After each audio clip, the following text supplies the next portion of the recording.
Bem-vindo, meu irmão e minha irmã, mais uma vez, ao momento cultico doméstico que Deus nos oportuniza a termos neste dia do Senhor, por causa das situações que vivemos. Nesse sentido, que você tenha toda a reverência.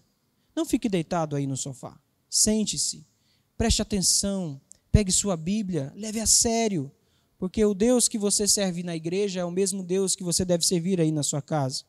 Silencie o seu celular. Não coma enquanto assistir, não é filme.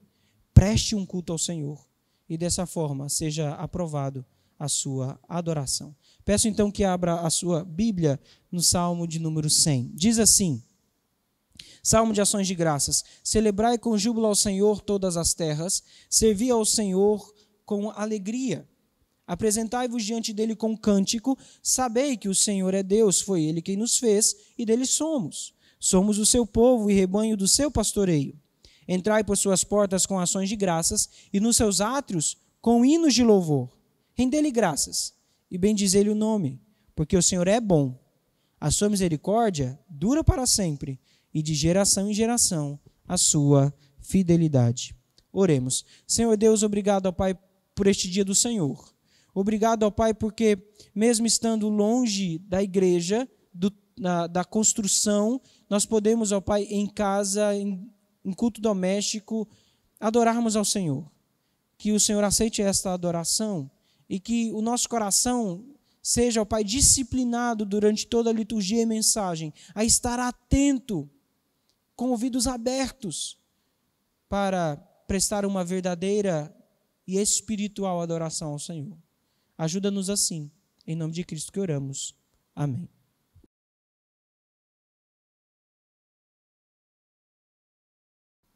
Meus irmãos, abra sua Bíblia no Salmo de número 67. Salmo de número 67.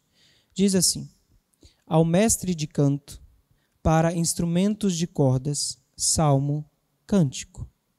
Seja Deus gracioso para conosco e nos abençoe, e faça resplandecer sobre nós o seu rosto, para que se conheça na terra o teu caminho e em todas as nações a tua salvação.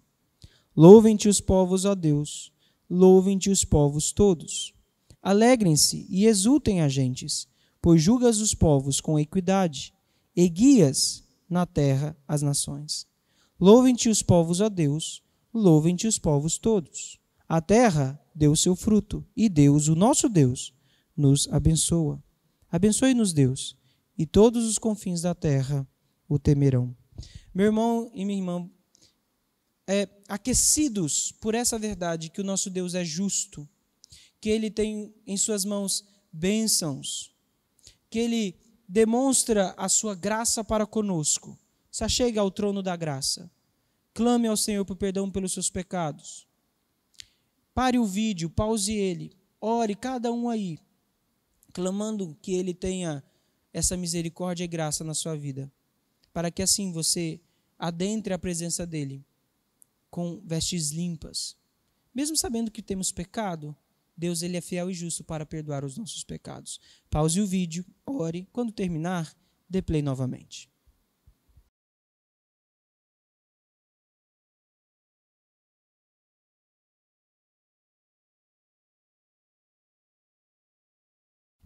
Meu irmão, abra agora a sua Bíblia no Salmo de número 62. Salmo de número 62. Diz assim: ao mestre de canto, segundo a melodia de Jedutum, de Davi. Somente em Deus, ó minha alma, espera silenciosa. Dele vem a minha salvação. Só Ele é a minha rocha e a minha salvação, e o meu alto refúgio. Não serei muito abalado. Até quando acometereis vós a um homem, todos vós para o derribardes, como se fosse uma parede pendida ou um muro prestes a cair? Só pensam em derribá-lo da sua dignidade, na mentira se comprazem, de boca bendizem, porém no interior maldizem. Somente em Deus, ó minha alma, espera silenciosamente, porque dele vem a minha esperança. Só Ele é a minha rocha e a minha salvação, e o meu alto refúgio, não serei jamais abalado. De Deus dependem a minha salvação e minha glória.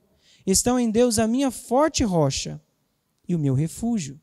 Confiai nele, ó povo, em todo o tempo. Derramai perante ele o vosso coração. Deus é o nosso refúgio. Meu irmão, você tem a oportunidade agora de apresentar diante de Deus em intercessão as suas petições. Ore pelo nosso país, ore pelas pessoas que padecem, orem pela igreja, pelas famílias, por sua família. Aproveite esse momento para se derramar, gaste o tempo que precisar. Pause o vídeo, faça as suas orações, divida as orações com quem está aí ao seu lado. Depois dê play e continue a assistir e prestar este culto.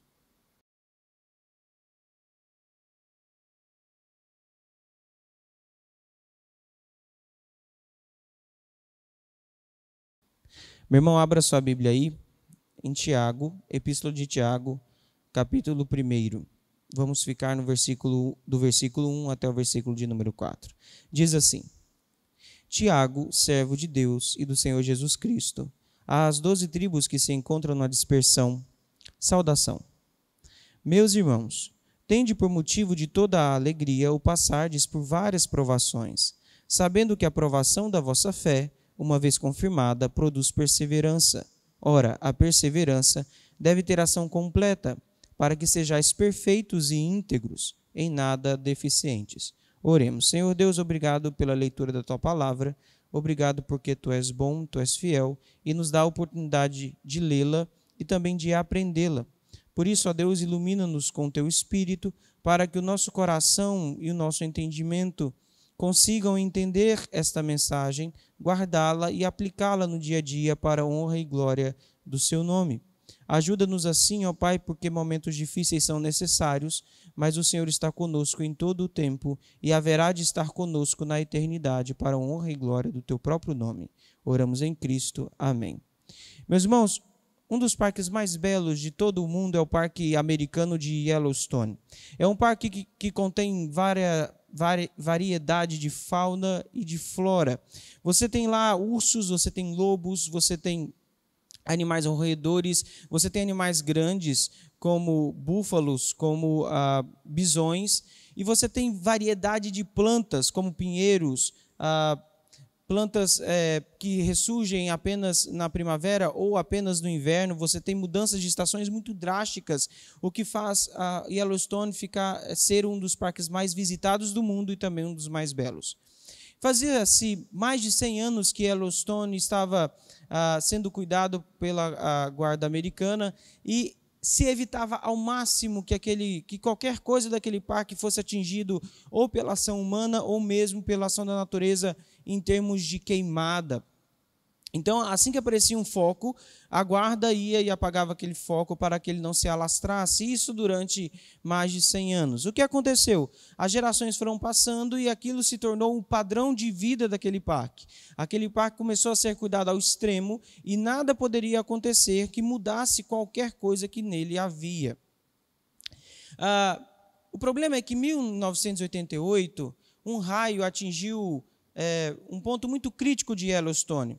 Porque durante esses 100 anos, matéria seca foi sedimentando no terreno e foi criando uma camada de folhas secas misturada com gravetos e outras coisas. E isso, quando o raio atingiu, era combustível extremamente inflamável e pegou fogo.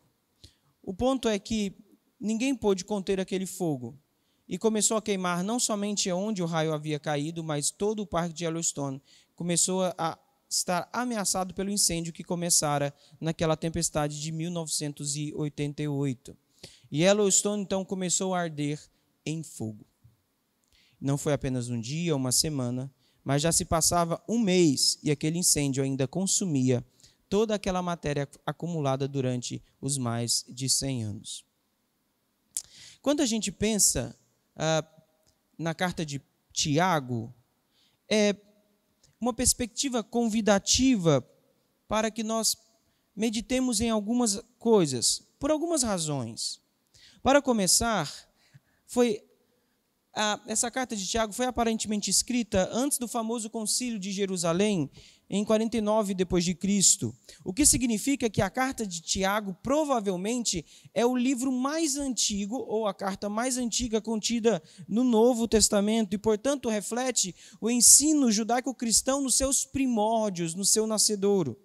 Em seguida, por ter sido composta antes dos escritos de Paulo, Tiago discute o assunto da fé e ele vai trabalhar este assunto independentemente dos ensinos de Paulo, que também arduamente trabalhou questões de fé.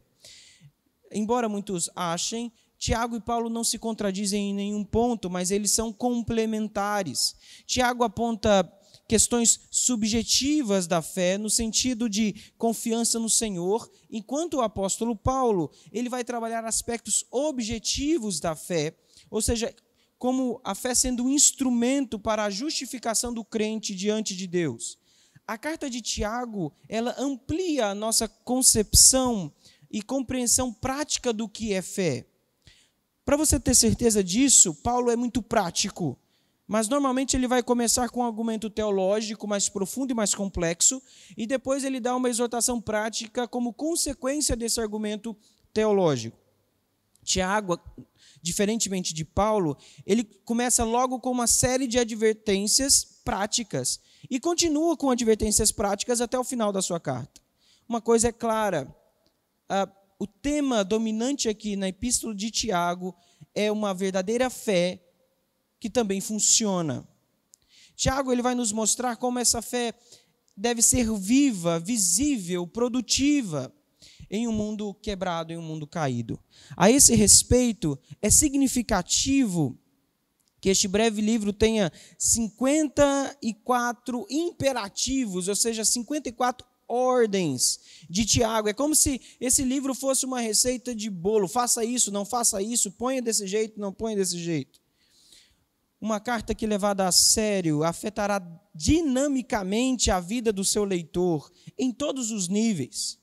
No final da leitura da carta de Tiago, não tem como ser o mesmo do início da leitura. E não seremos o mesmos se pedirmos em espírito de oração ao Espírito de Deus que aplique aquilo que lermos, que aprendermos. Isso é importante para que você entenda por que Tiago vai começar essa breve citação aí no versículo 1. Veja, Tiago, servo de Deus e do Senhor Jesus Cristo, às 12 tribos que se encontram na dispersão, saudações. Essa saudação de Tiago serve como uma excelente introdução à sua carta, apresentando-nos o autor, o próprio Tiago, mas também a sua percepção de mundo e o seu foco pastoral. Note, Tiago não era outra pessoa senão o irmão de sangue de Cristo Jesus. Ele era o seu meu irmão. Os evangelhos mencionam esse fato, você pode ir lá em Mateus capítulo 13, você pode ir lá em Marcos capítulo 5, e aparentemente Tiago não se dava muito bem com Cristo, porque ele não cria que Cristo fosse Cristo. O apóstolo João vai atribuir a Tiago a incredulidade, dizendo que nem os seus próprios irmãos criam nele. Tiago estava nesse bojo.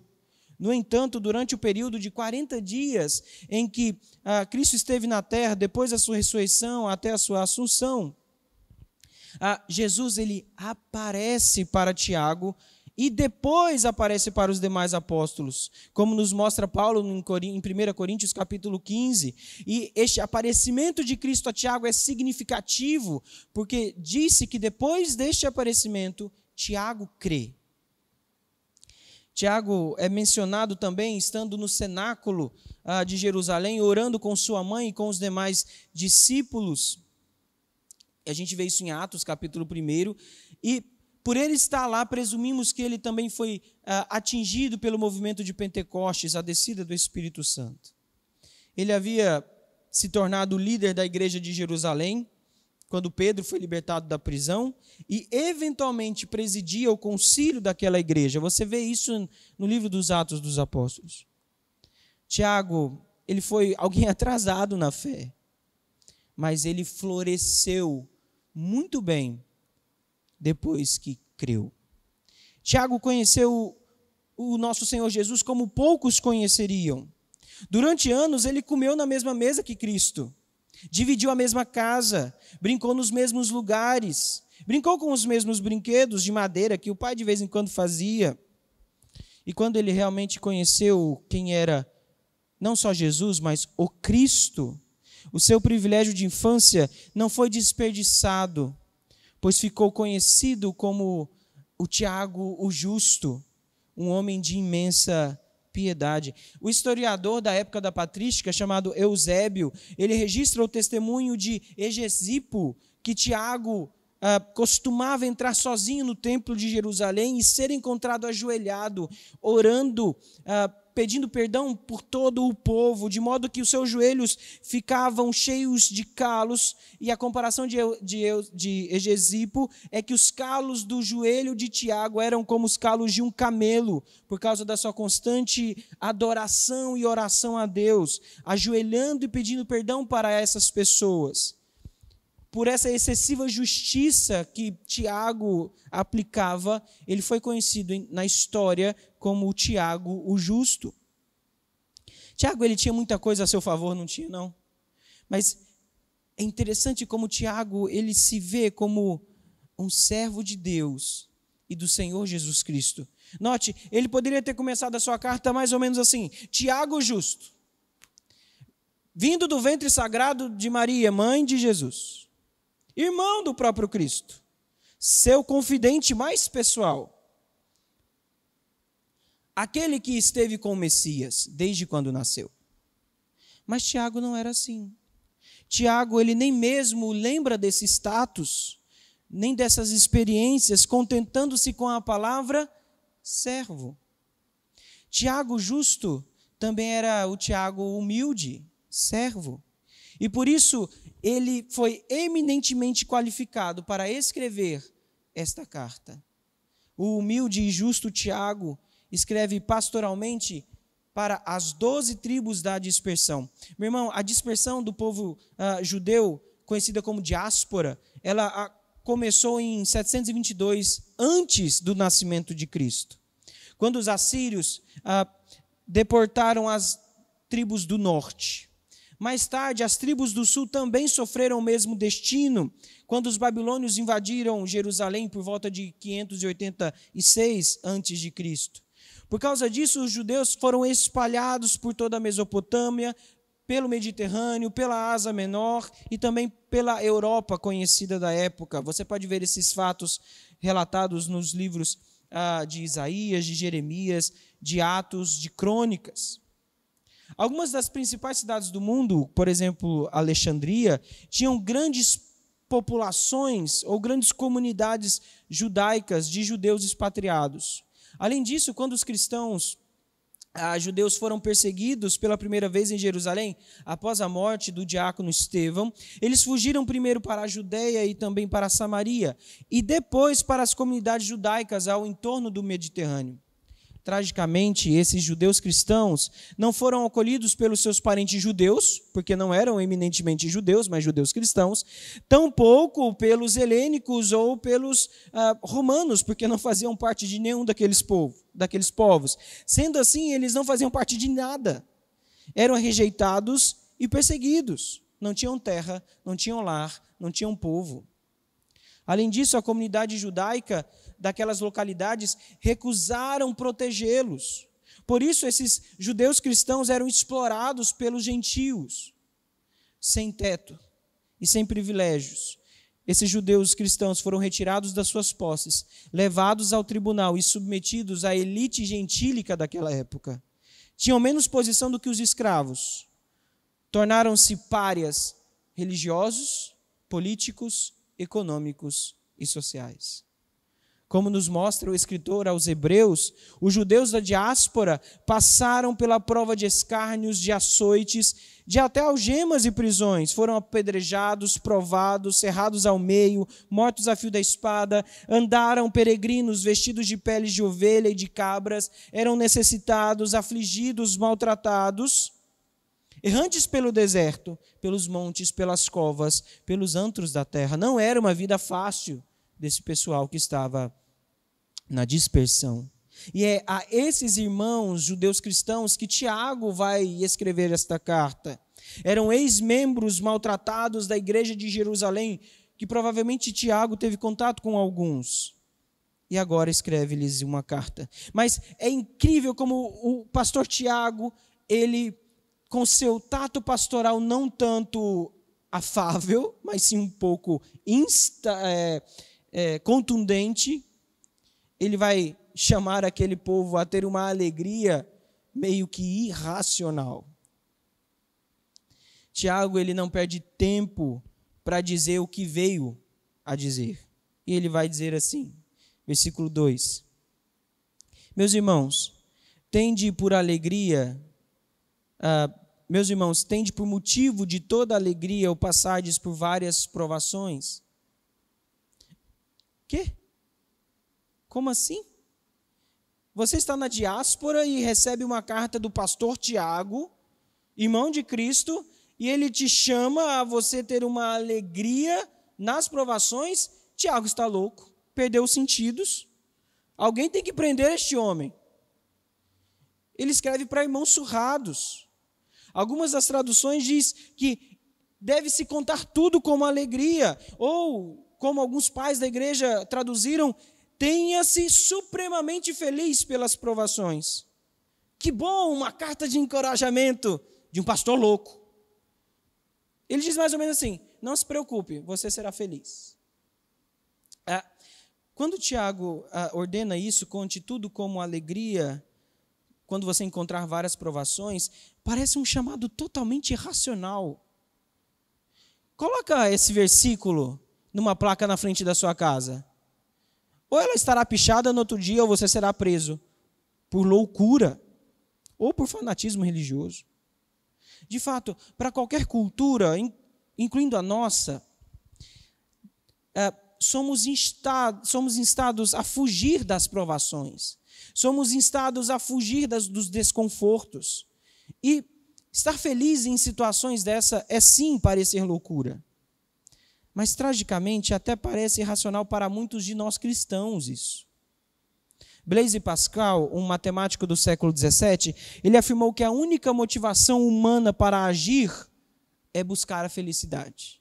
Mas, sem dúvida, ninguém imaginaria que o sofrimento fosse o caminho para a felicidade. É por isso que Tiago tem de nos lembrar essa verdade, que muitos de nós esquecemos. O que o comando de Tiago realmente significa? Em resposta, devemos entender primeiro o que ele não significa.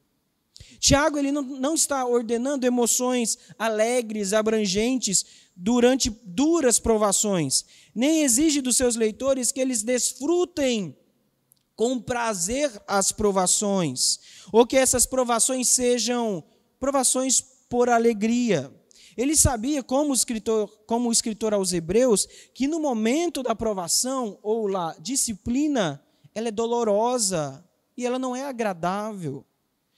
Tiago não ordenou que exultássemos ao ouvir que nossa posição profissional foi dada a outro e agora estamos demitidos.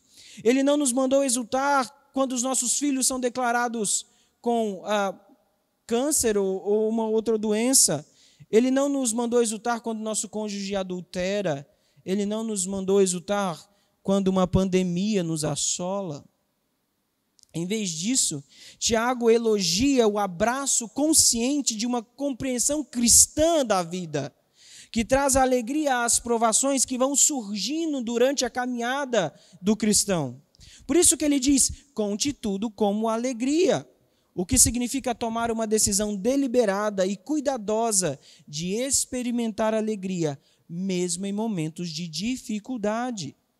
Note que Tiago, ele não proíbe você de chorar, de sentir dor, tristeza pelos infortúnios, pelas desgraças, pelos desastres, pelas pandemias e as demais vicissitudes da vida neste mundo quebrado.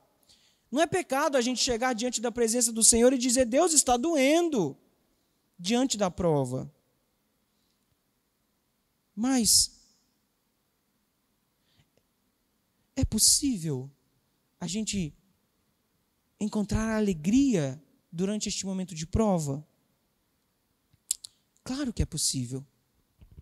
Lembrando das palavras de Tiago em 2 Coríntios 7:4, em toda nossa aflição, transbordamos de alegria. Lucas relata que quando o Sinédrio chamou os apóstolos, eles o encararam e ordenaram que não falasse esse nome Jesus mais. E deixaram que eles fossem embora. E em vez deles saírem surrados e tristes, eles deixaram o Sinédrio regozijando-se por terem sido considerados dignos da aprovação, dignos do sofrimento de sofrer por aquele nome, um digno nome. Mais tarde, o Lucas também vai nos dizer que Paulo e Silas estavam presos, depois de serem severamente açoitados, sofrendo intensa dor. Eles estavam lá, poderiam chorar, murmurar, mas não. Eles começaram, por volta ali da meia-noite, a adorar ao Senhor. Oravam, cantavam hinos a Deus, e não só baixinho, mas alto, para que todos ouvissem. A demonstração da alegria de Paulo e Silas durante aquela provação mostrou-lhe a todos a sua confiança em Deus e agradou de tal forma ao Pai que as celas foram derrubadas. Essa experiência apostólica, ela ainda é a nossa experiência hoje. Há vários anos atrás, um pastor chamado Lloyd Jones passou pelo pior momento da sua vida. A sua esposa passou por grandes cirurgias. Ela foi diagnosticada com câncer. E ela era tratada com radiação e quimioterapia. E vários momentos do tratamento, a equipe desanimava, porque surgiam cada vez mais problemas, e o desânimo começou a tomar conta de todos. Aí o pastor escreveu assim: a maior descoberta que fiz, no meio de todas as dificuldades, é que posso ter alegria quando não sinto vontade. Quando eu tinha todos os motivos para me sentir derrotado, senti alegria. Apesar de tudo, Deus me deu a convicção de ser amado e a certeza de que nada poderia me separar dele. Não foi felicidade, alegria ou empolgação que tive, mas um fluxo constante do Espírito Santo através de mim. Em nenhum momento ele me deu a confiança fácil de que tudo daria certo como eu queria, no tempo que queria, mas ele estava no comando e daria a mim e à minha família a coragem suficiente para cada dia. E essa coragem era a sua graça. E ele conclui: a alegria é o resultado da graça de Deus. Tiago, ele não diz: conte tudo como alegria, meus irmãos, se você enfrentar provações. Note que ele vai dizer: conte tudo como alegria quando enfrentares ou quando passardes por várias provações. Todas as provações fazem parte da vida do crente. O pior do texto aqui é que ele nos insta a não apenas um motivo de alegria, ou seja, fica feliz, não é esse o ponto, mas é que você tenha uma grande felicidade. Esse adjetivo do texto grego nos faz pensar que toda alegria ou grande alegria é algo impossível em momentos assim. Por isso ele vai dizer, para que nós tenhamos esse tipo de alegria, não em uma provação, não em duas, mas em todas, quer econômicas, quer espirituais, quer morais, quer de perseguição, quer de saúde. Devemos encontrar mentalmente, meu irmão, a alegria em nossas próprias experiências da diáspora, porque você está na diáspora. Você saiu da terra em que deveria estar quando foi expulso em Adão e Eva do jardim. Nós estamos na dispersão. Essa carta é para nós. Por isso devemos encontrar mentalmente a alegria em nossas próprias experiências dessa diáspora. Quando nos sentimos alienados, desprovidos de privilégios, impopulares, mesmo quando surgem dificuldades e tragédias que não têm aparente conexão com aquela fé que professamos. É neste momento que a alegria, que pode parecer irracional, ilógica, acontece, porque ela está sedimentada na graça do Pai que está em Cristo Jesus. E por isso, para nós, o que é loucura para os outros é racional. Podemos sim ter uma alegria racional. E lembram do parque de Yellowstone? ele estava um mês queimando, né? Agora são 2 meses. Ele ainda continua queimando. 2 meses e o fogo sequer baixou. Mas Tiago não para por aí. Veja o versículo 3 e 4. Sabendo que a aprovação da vossa fé, uma vez confirmada, produz perseverança. Ora, a perseverança deve ter ação completa, para que sejais perfeitos e íntegros, e em nada deficientes. A justificativa para essa alegria que Tiago nos insta a ter, vem do conhecimento de que as várias provações que enfrentamos têm valor espiritual.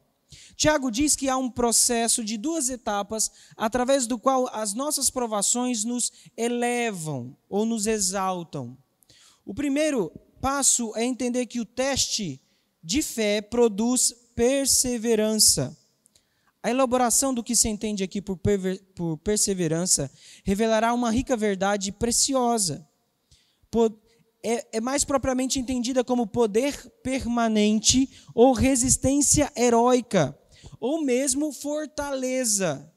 Tiago fala sobre a dureza. Deixa eu explicar melhor. O teste de fé produz em nós costas largas, costas grossas, dureza, para enfrentarmos as dificuldades. A palavra perseverança, ela traz-nos a ideia de permanecer embaixo de alguma coisa. Pense em alguém que pacientemente leva um balde pesado de água por longos caminhos. Todos nós já vimos isso na televisão. Disposto até às suas últimas forças para levar aquela água que está carregando naquele balde para a sua família beber, porque não tem água perto da sua casa. Mesmo que isso lhe cause muitas dores, muito sofrimento e muita fadiga, essa pessoa continua carregando este peso nas costas. É essa a noção que Tiago está usando como perseverança.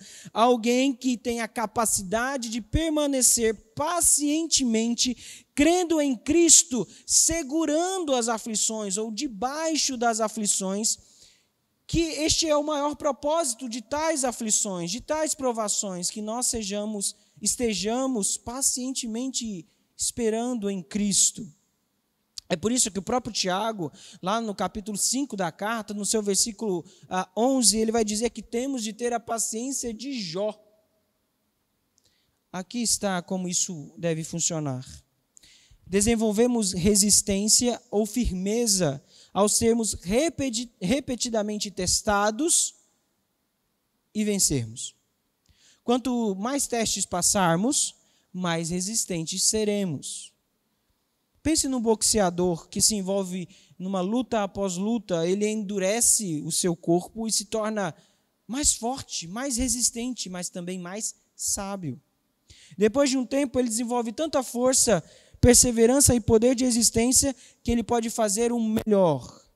Não há como um lutador ou qualquer um de nós desenvolver resistência sem provação, sem teste.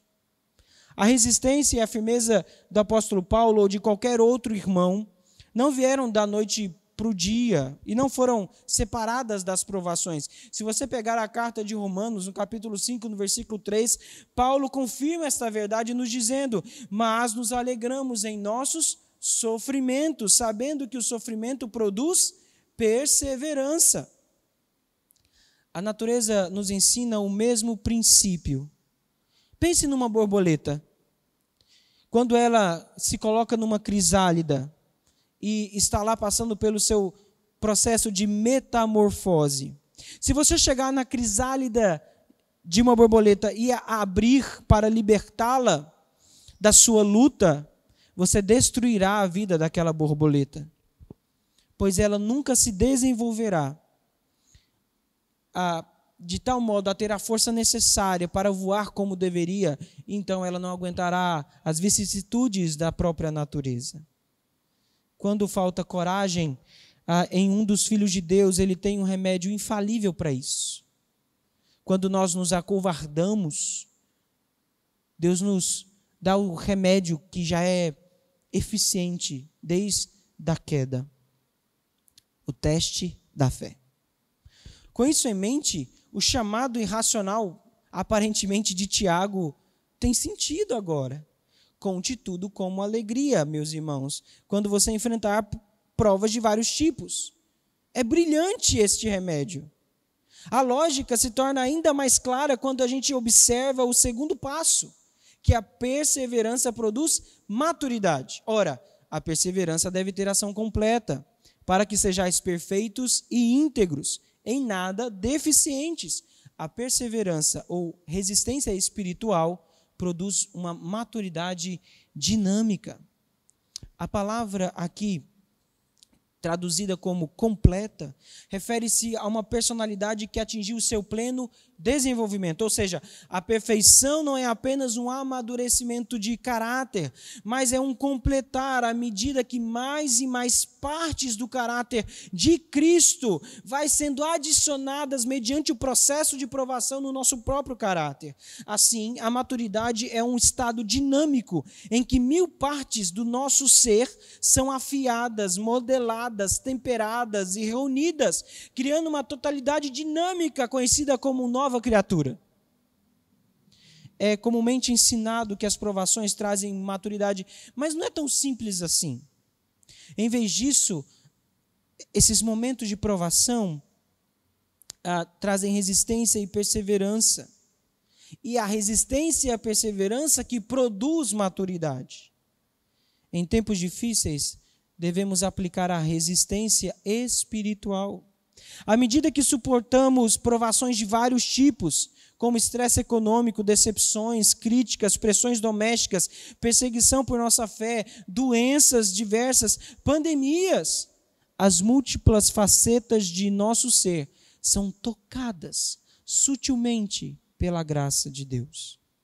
A chave para uma vida agradável e plena maturidade é a constância, é a tenacidade e é a perseverança. A dureza espiritual é a chave da santidade, meu irmão. Ou seja, costas grossas nos trazem santidade. Como nos ensina o filme Mulan, a flor que desabrocha na adversidade é a mais rara e bela de todas.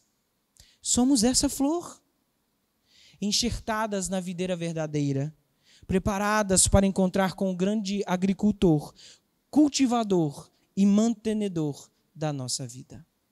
Nenhum de nós se entristeceria por ter de enfrentar uma fila gigantesca, como as de banco de hoje em dia para o pagamento do auxílio emergencial, sabendo que quando chegássemos ao caixa, além do valor devido do auxílio, pela paciente perseverante que tivemos, receberíamos 100 vezes mais o valor daquele auxílio. Qualquer pessoa nessas condições passaria 1, 2, até vários dias naquela fila e passaria com alegria, sorrindo, mesmo sendo debaixo de um sol escaldante, exibiriam os seus dentes em grandes sorrisos naquele rosto suado e surrado, porque sabiam o que os aguarda. De igual modo, exercitamos a alegria na provação pela convicção do resultado final. E até mesmo o processo, por mais doloroso que esse fato seja, são instrumentos do nosso Deus para produzir uma fé em nós que seja perseverante, mas também que nos leve à aprovação. Deus não te prova para te reprovar, Deus te prova para te aprovar. Primeiro, temos a garantia que passaremos pelo teste. Isso é fato, não tem como fugir. Mas segundo, sabemos que algo de bom ficará deste teste. Não agora somente, mas por toda a eternidade. A ideia de que quando reunimos tudo, nossas provações diminuirão, é uma falsidade. Ou seja, passei por essa, não passarei mais. Isso não é verdade, você pode passar de novo. Paulo disse isso a Timóteo, dizendo, de fato, todos quantos querem viver piedosamente em Cristo serão perseguidos. A vida, ela sempre está cheia de provas para o verdadeiro cristão. Não devemos imaginar que elas diminuirão com o tempo. Digamos, menos provações aos 35 do que aos 25. Ou aos 40 do que aos 30, aos 70 do que aos 50. Isso não acontece. Provações acontecerão até que você encontre o seu Salvador, face a face. As provações não são um sinal do desagrado de Deus, não é uma reprimenda por causa do pecado, não é castigo, mas elas são oportunidades de perseverarmos no Senhor. É uma oportunidade de você encontrar a graça de Deus, que você só encontraria no meio do fogo. Isso lembra alguma coisa? Quero que você entenda e guarde isso no seu coração. A aprovação será eficaz em produzir perseverança apenas se você encará-la como motivo de alegria, pois do contrário, você não crescerá em perseverança, mas em murmuração, em lamento, em rancor, em ira, em mau humor, em medo, em desconfiança e em falta de fé. É uma decisão pela alegria que vai trazer perseverança, e se você não decidir isso, você será um dos tristes homens dessa história. Não pense que a perseverança é uma atitude passiva de entrega para a prova, deixando a vida te levar, ou largando-se na correnteza. Mas sim é uma atitude ativa, uma escolha, uma decisão de força e também de coragem. Ser cristão é ser corajoso, ousado. Os covardes não têm parte com Deus. Porque os cristãos têm de ter uma resposta desafiadora para um cenário desafiador. Como diz a música, se você quer brigar e acha que com isso eu estou sofrendo, se enganou, meu bem. Pode vir quente que eu estou fervendo. É esse o sentido do texto. Tiago ordena o que parece irracional. Conte tudo como alegria, meus irmãos, quando você enfrentar provações de vários tipos. Essa conversa louca, será que é tagarelice cristã? Não, se pensarmos de duas formas. Primeiro, precisamos pensar que é necessário testarmos a nossa fé para termos resistência espiritual. Quando nós, pela graça de Deus, existimos, nós, como pessoa, somos diamantada pela provação. E depois que esse teste traz dureza, traz firmeza, traz perseverança, e isso traz, portanto, maturidade com Deus. É triste pensar, meus irmãos, que muitos de nós relutam com o crescimento espiritual advindo da vida com Deus. E aí está incluído as provações. Deixa eu dizer uma verdade para você, crescer dói. Isso tem que estar patente aos seus olhos. Podemos ignorar essas oportunidades e nos permitir fracassar, revoltando-nos, indignando-nos, lançando-nos ao medo, à frustração e reclamando. Ou podemos nos voltar para nosso Deus, mediante Cristo Jesus, confiantes, alegres e certos que Ele nos julga dignos da sua prova, pois por essa provação a nossa fé é testada e é aperfeiçoada. Meus irmãos, ao final do 3º mês, Yellowstone ainda queimava. Só que depois de 90 dias, aquela matéria orgânica, seca, sedimentada, acabou. E acabou o incêndio. Eles conseguiram controlar. Sabe qual foi o resultado? Yellowstone estava destruída. Queimada. Árvores queimadas. Lindos jardins que haviam não existiam mais. E houve grande comoção em toda aquela região. Você pode ver isso nos jornais de 1988. Passado alguns dias, quase meses, depois das intensas chuvas que lá acontecem com frequência, viu-se um fenômeno que gerações não tinham visto.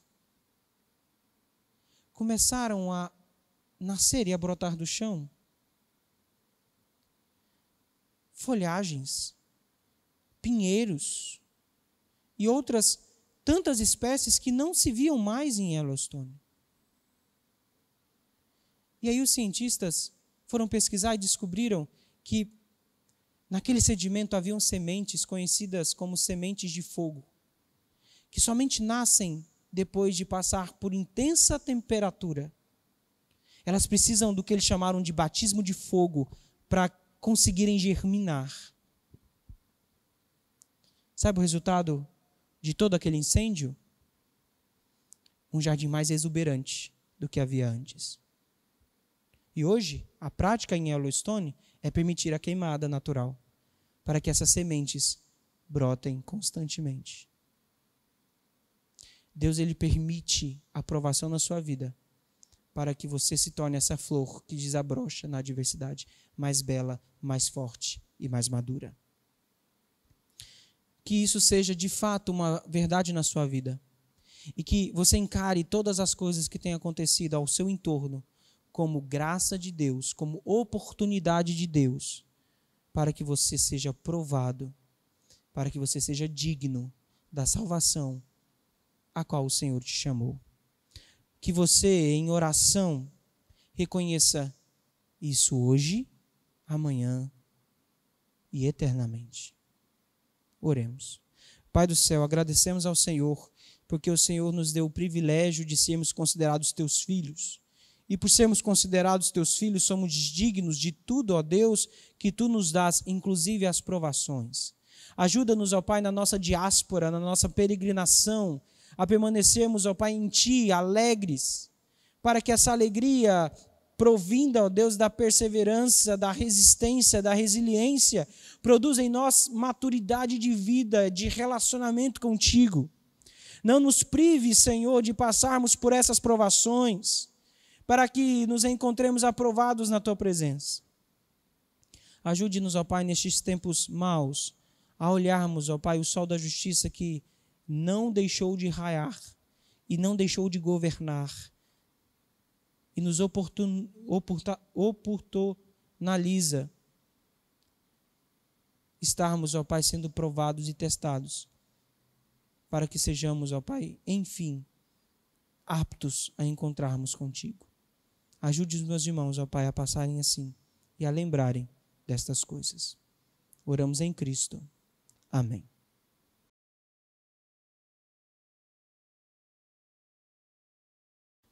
Meu irmão, nesse momento, eu convido você a recitar comigo o credo apostólico, aquilo que cremos, proclamamos, porque isso nos ajuda no tempo de prova. Recitemos juntos. Creio em Deus Pai Todo-Poderoso, Criador do céu e da terra. Creio em Jesus Cristo, seu único Filho, nosso Senhor, o qual foi concebido por obra do Espírito Santo, nasceu da Virgem Maria, padeceu sob o poder de Pôncio Pilatos, foi crucificado, morto e sepultado, desceu ao Hades, ressurgiu dos mortos ao terceiro dia, subiu ao céu, está assentado à mão direita de Deus Pai Todo-Poderoso, de onde há de vir para julgar os vivos e os mortos. Creio no Espírito Santo, na Santa Igreja Universal, na comunhão dos santos, na remoção dos pecados, na ressurreição do corpo, na vida eterna. Amém. Oremos. Pai do céu, nós agradecemos ao Senhor pela oportunidade de ouvirmos a Tua palavra, agradecemos pela oportunidade de orarmos, agradecemos a oportunidade de termos, ó Pai, mesmo de forma precária, uma liturgia para seguirmos neste dia do Senhor. Que o Senhor aceite, ó Pai, esta singela adoração como aroma suave às suas narinas. Que de fato, ó Deus, como povo do Senhor, sejamos encontrados aprovados na Tua presença. Clamamos ao Senhor estas coisas e clamamos ao Senhor que nos dê a oportunidade de voltarmos, ó Pai, para a Tua casa, para de forma digna do chamado que o Senhor nos deu, reunidos em comunhão como povo do Senhor, louvemos, exaltemos e ouçamos o Senhor. Ajude-nos nisso. E mediante, ó Pai, a possibilidade, ó Pai, de sermos de fato abençoados, eu clamo e impetro a bênção sobre a Tua igreja. Que a graça do nosso Senhor Jesus Cristo, que o amor de Deus, o nosso Pai, que as ternas e doces consolações, e também a presença do Espírito Santo, esteja sobre todo o Teu povo eleito, de toda a terra, por toda a eternidade. Assim oramos em Cristo. Amém. Meus irmãos, ao fim, eu quero apenas dizer a todos que nós continuamos tendo momentos de oração às 7 horas da manhã e também às 8 horas da noite, todos os dias da semana, os 6 dias. E no domingo, a liturgia é disponibilizada a todos os irmãos. Que os irmãos continuem orando, clamando ao Senhor, que nos propicie voltarmos à sua casa, encontrarmos os irmãos. Orem por aqueles que estão doentes, orem por aqueles que trabalham, que estão no fronte da lida direta com esses doentes, orem pelas autoridades. Ou seja, cumpra seu papel de crente neste mundo, sendo sal e luz aqui. Que Deus vos abençoe, espero vê-los em breve. Um abraço a todos.